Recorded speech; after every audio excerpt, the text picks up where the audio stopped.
એ શું કરે તું શું કરે હું ઈ મને કે એક વખત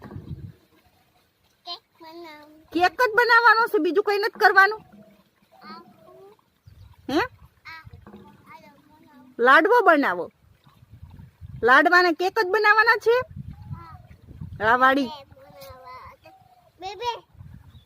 કિને દેવાના છે હવે